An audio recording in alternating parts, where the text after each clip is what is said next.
साताऱ्याच्या बॉक्सरचं गुवाहाटीत उपोषण सुरू आहे। पृथ्वीराज शिंदेंचं एअरफोर्स स्पोर्ट्स बोर्डाविरोधात आंदोलन सुरू झालेलं आहे। निवड चाचणीत अव्वल येऊन सुद्धा निवड न झाल्याचा आरोप करण्यात येतोय। पृथ्वीराजचे वडील सैन्यात कार्यरत आहेत। अन्यायाला वाचा फोडण्याकरता पृथ्वीराजचं उपोषण सुरू झालंय।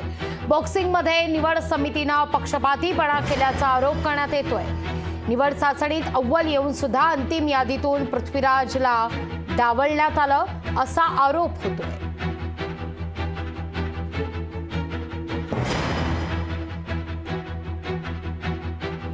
साताऱ्याच्या बॉक्सरचं गुवाहाटीत उपोषण सुरू झालेलं आहे। पृथ्वीराज शिंदे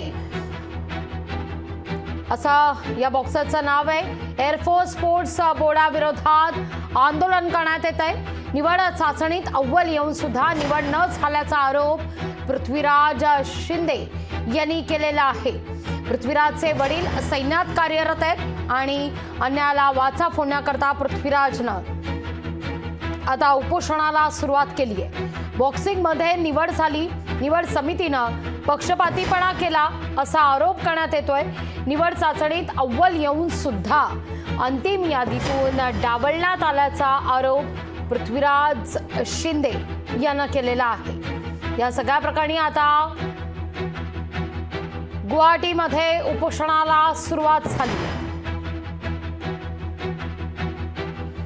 साताऱ्याचा बॉक्सर आहे पृथ्वीराज शिंदे यानं अन्यायाविरोधात वाचा फोडण्याकरता गुवाहाटीत उपोषणाला आता सुरुवात केलेली आहे। पृथ्वीराज शिंदेचं गुवाहाटीत सध्या उपोषण सुरू आहे। एअरफोर्स स्पोर्ट्स बोर्डाविरोधात हे आंदोलन करण्यात येते। निवड चाचणीत अव्वल येऊन सुद्धा पक्षपातीपणा केला गेला आणि आपल्याला डावलण्यात आलं असा त्याचा आरोप आहे।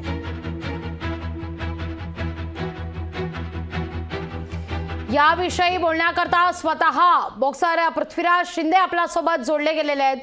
काय नेमकं घडलं होतं पृथ्वीराजजी? माझ्या वेटमध्ये 2 पोरं होती। त्या दोघांचाही मी पराभव करून मी पुढे गेलो आणि त्यांनी 7 जण सिलेक्ट केली। त्या 7 जणांवर माझी फाईट लावण्यात आली। त्याच्यातही माझे सिलेक्शन झालं। ते सगळं झाल्यानंतर सगळ्यात चांगला विजय होऊन मी पुढे गेलो, तरीही त्यांनी मला पुढे नेले नाही आणि ते म्हणले की आमच्याकडे आधीच तुझ्या वेटचा मुलगा आहे, एशियन चॅम्पियन आहे, आम्ही तुला घेऊ शकत नाही आणि त्यांनी मला परत इथं की आमच्या बाहेर आणून सोडले। अगदी, पण तुम्ही म्हणताय की तुम्ही अंतिम फेरीपर्यंत पोहोचलेले होतात, तोपर्यंत त्यांच्या ही बाब लक्षात आलेली नव्हती का? आधीच तुमच्या वेटची त्या ठिकाणी व्यक्ती होती ते? आधीच वेटची जे पोरं जे माझ्या वेटमध्ये होती ना, त्यांचा पराभव करूनच मी फायनलला गेलो होतो आणि सगळ्यांवर विजय पाहून मी पुढे गेलो होतो, तरीही ते असे बोलले की आमच्याकडे आधीच तो मुलगा आहे एशियन चॅम्पियन। आता या सगळ्या प्रकरणी तुम्ही उपोषणाला सुरुवात केली आहे? हा, गुवाहाटीत सुरू आहे हे उपोषण? हो। कोणी त्या ठिकाणी संवाद साधायला, चर्चा करायला आलाय का? नाही अजून।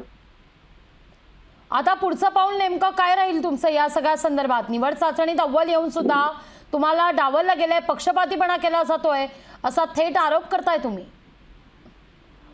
जोपर्यंत मला कळणार नाही की मला कशामुळे काढले, जोपर्यंत मला रिझन कळणार नाही तोपर्यंत मी इथनं हटणार नाही। या सगळ्या संदर्भात तुम्ही महाराष्ट्रातल्या कोणा लोकप्रतिनिधींशी संवाद साधलाय का? नेत्यांशी काही संवाद साधलाय का?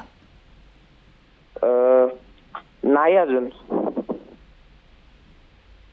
निश्चित, धन्यवाद आमच्याशी संवाद साधला त्याबद्दल। महाराष्ट्रातल्या कोणत्याही लोकप्रतिनिधींशी या सगळ्या संदर्भात आपण संवाद साधलेला नाही, पण आपल्यावर पक्षपातीपणा केल्याचा आरोप, आपल्यावर अन्याय केल्याचा आरोप पृथ्वीराज शिंदे यांनी केलेला आहे आणि आता गुवाहाटीत या सगळ्या अन्यायाला वाचा फोडण्याकरता उपोषणाला ते बसले आहेत। लोकशाही मराठी ऐका, पहा, जागरूक रहा।